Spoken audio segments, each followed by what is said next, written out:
mengalami namanya kecelakaan tunggal dengan kendaraan bermotor. Singkat cerita, begitu hantaman itu terjadi, benturan itu terjadi, tapi gue ngebayangin di situ seberapa perjuangan mereka, karena banyak banget ya yang perlu disambung.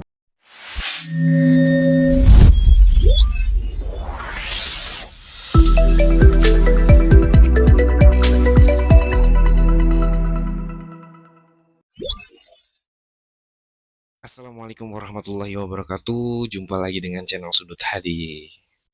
Di video kali ini gue ingin berbagi pengalaman, bercerita di mana pengalaman itu gue anggap sebagai pelajaran yang sangat berharga banget dalam hidup gue.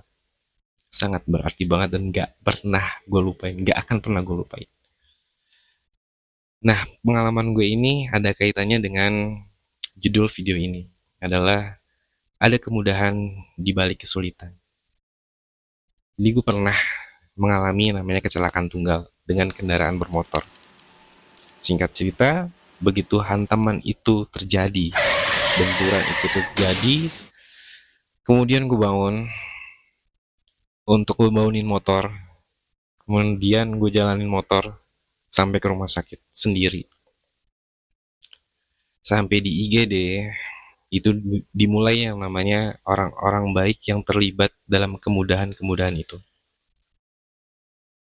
Teman-teman gue ada yang membantu untuk melengkapi persyaratan pendaftaran, ada juga yang berjaga-jaga di sebelah bed gue karena takutnya gue ada apa-apa.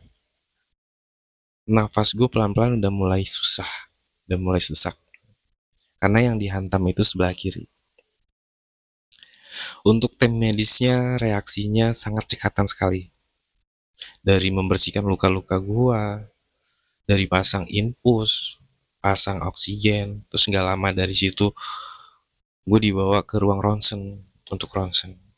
Nah begitu setelah keluar dari ruang ronsen, gue tanya sama dokternya, dokter gimana untuk hasil ronsennya? Nah, bapak yang kuat ya, untuk hasil ronsennya ada tulang rusuk kiri bapak patah. Dan itu bukan cuma satu, hampir semua, termasuk belikat. Manusiawi ya, gue langsung down, itu manusiawi. Karena pikiran gue udah jauh, ya gimana nantinya gitu. Tapi harus gue hadapi, dan nanti akan gue ulas lagi ya. Gak lama dari situ, gue uh, dilarikan ke ruang ranap ya, dipindah ke ruang ranap. Di ruang ranap ada seorang dokter yang masuk ke ruangan dengan memberikan informasi, Bapak, rencananya kita akan rujuk Bapak di rumah sakit lain. Dikarenakan dokter-dokter yang menangani ini sedang tidak ada. Ya makin down ya karena gue nggak pengen ini tertunda-tunda, kepengen tindakannya tuh segera gitu. Kemudian ajaibnya setelah nggak lama keluar dari ruangan, dokter itu balik lagi dengan memberikan informasi, Bapak, kita tidak jadi rujuk karena dokter-dokter yang menangani ini sudah ada. Alhamdulillah banget ya. Alhamdulillah banget. Terima kasih dokter atas informasinya. Rencananya besok Bapak sekitar jam 10 pagi akan dilakukan operasi besar. Nah, menjelang jam 10 pagi, dokter anestesi datang ke ruangan untuk menyampaikan, Bapak sebentar lagi kita akan melakukan operasi besar. Nanti Bapak dibius total, nanti Bapak akan dipasang pen, bla bla bla bla bla bla dengan resiko bla bla bla bla. Tapi gue salut banget ya dengan penyampaian beliau, pembawaan beliau untuk menyampaikan itu jujur bikin gue kuat, asli. Bikin gue semangat dan bikin gue ya siap untuk menghadapi itu semua. Gak lama ya gue dibawa ke ruangan operasi. Ya di situ udah ada dokter anestesi, perawat-perawat yang sudah standby, kemudian ada dokter bedah torak, dan siapa lagi yang gue mungkin nggak inget ya, karena itu gue udah mulai mulai sesak napasnya udah mulai makin sesak gitu. Begitu dokter torak, gue inget dokter bedah toraknya buka masker sedikit. Bapak, semangat ya. Saya berusaha semaksimal mungkin. Begitu ditutup lagi maskernya, itu sama sekali gue udah nggak inget. Tapi gue ngebayangin di situ seberapa perjuangan mereka, karena banyak banget ya yang perlu disambung, banyak yang terlibat yang bekerja keras di situ, selain dokter-dokternya, selain perawat-perawatnya. Alhamdulillah bersyukur banget. Dari jam 10 pagi gue masuk, keluar jam 6 sore, kurang lebih ada 8 jam. Itu menurut cerita uh, dokter-dokter yang ada di situ, karena gue udah mulai nggak sadar kan. Begitu keluar dari ruang operasi, kemudian gue dipindah ke ruang ICU. Hari Minggu. Nah, gue mulai sadar-sadarnya itu hari Kamis. Jadi selama 4 hari, gue mengalami ya nggak sadar gitu. Memang sengaja ditidurkan untuk progres setelah operasi besar ya. Karena kalau kebanyakan gerak yang ditakutkan itu memperlambat progres itu. Hari Kamis setelah 4 hari, gue baru sadar. Begitu melek, udah banyak yang terpasang. Dari hidung, mulut, dada sebelah kanan. Jadi dada sebelah kanan itu untuk ngambil darah atau ngasih obat. Terus di dada kiri ada selang yang masuk untuk mengambil darah yang ada di paru. Jadi karena tulang itu patahnya ke dalam, mungkin menggores paru yang mengakibatkan ada pendarahan di situ. Hari Kamis gue sadar, siuman, kemudian Jumatnya karena udah mulai membaik, dipindahkan lagi ke ruangan yang tahapnya udah tahap pemulihan ya. Dari waktu ke waktu, gue mengalami progres yang lebih baik. Yang akhirnya gue diperbolehkan untuk pulang. Setelah pulang, gak lama, ada beberapa hari, gue mulai terasa yang namanya mata makin besar dan makin menonjol. Gue periksa lagi. Melalui dengan pemeriksaan CT scan, MRI, itu gak kedetek.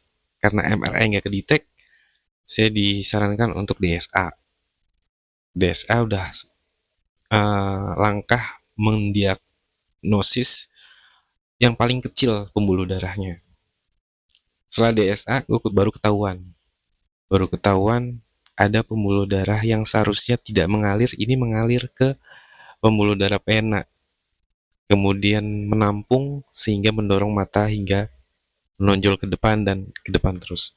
Kalau tidak disumbat, kemungkinan lebih fatal. Maka waktu itu diperlukan tindakan operasi untuk menyumbat pembuluh darah itu dengan coil. Kalau bahasa kasarnya kawat kali ya, coil. Alhamdulillah setelah tindakan itu progres sudah ada dan sekarang udah ya memang kalau 100% enggak, tapi udah jauh lebih baik.